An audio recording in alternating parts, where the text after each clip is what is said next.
Assalamualaikum warahmatullahi wabarakatuh. Perkenalkan, nama saya Mulyadi Sarudin, nomor induk mahasiswa 091058221012, program studi pendidikan bahasa Indonesia. Video ini dibuat untuk memenuhi tugas mata kuliah pendidikan anti korupsi, dosen pengampu Dr. Sam Hermansyah SPD MPD.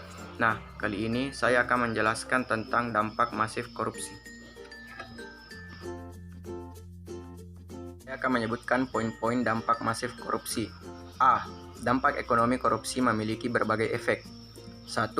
Lesunya pertumbuhan ekonomi dan investasi. Korupsi bertanggung jawab terhadap lesunya pertumbuhan ekonomi dari investasi dalam negeri. 2. Penurunan produktivitas. Dengan semakin lesunya pertumbuhan ekonomi dan investasi, maka tidak dapat disangka lagi bahwa produktivitas akan semakin menurun. 3. Rendahnya kualitas barang dan jasa bagi publik. 4. Menurunnya pendapatan negara. Dari sektor pajak, sebagian besar negara di dunia ini mempunyai sistem pajak yang menjadi perangkat penting untuk membiayai pengeluaran pemerintahnya dalam menyediakan barang dan jasa publik, sehingga boleh dikatakan bahwa pajak adalah sesuatu yang penting bagi negara. Kemudian yang kelima, meningkatnya hutang negara. Dampak sosial dan kemiskinan masyarakat. 1. Mahalnya harga jasa dan pelayanan publik. Praktik korupsi yang terjadi menciptakan ekonomi biaya tinggi. Beban yang ditanggung para pelaku ekonomi akibat korupsi disebut high cost economy. 2. Pengentasan kemiskinan berjalan lambat. 3. Terbatasnya akses bagi masyarakat miskin. 4. Meningkatnya angka kriminalitas. 5. Solidaritas sosial semakin langka dan demoralisasi. Dan C. Runtuhnya otoritas pemerintah. 1. Matinya etika sosial politik. 2. Tidak efektifnya peraturan dan perundang-undangan. Dan yang ketiga, birokrasi tidak efisien. Dampak terhadap politik dan demokrasi. 1. Munculnya kepemimpinan korup. Kondisi politik yang carut-marut dan cenderung sangat koruptif menghasilkan masyarakat yang tidak demokratis. 2. Hilangnya kepercayaan publik terhadap demokrasi. Demokrasi yang diterapkan di Indonesia sedang menghadapi cobaan berat, yakni berkurangnya kepercayaan masyarakat terhadap demokrasi. 3. Menguatnya plutokrasi.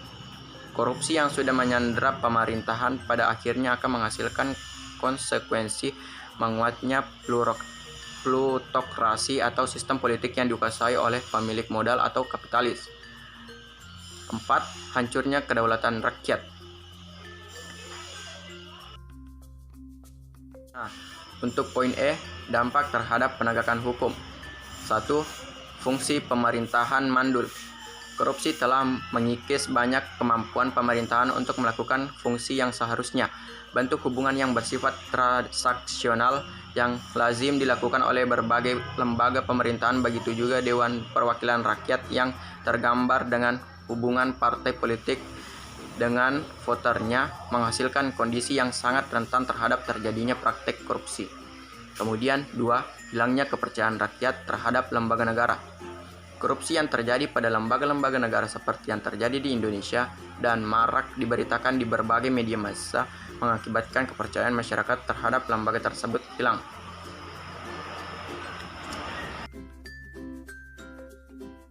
Dampak terhadap pertahanan dan keamanan.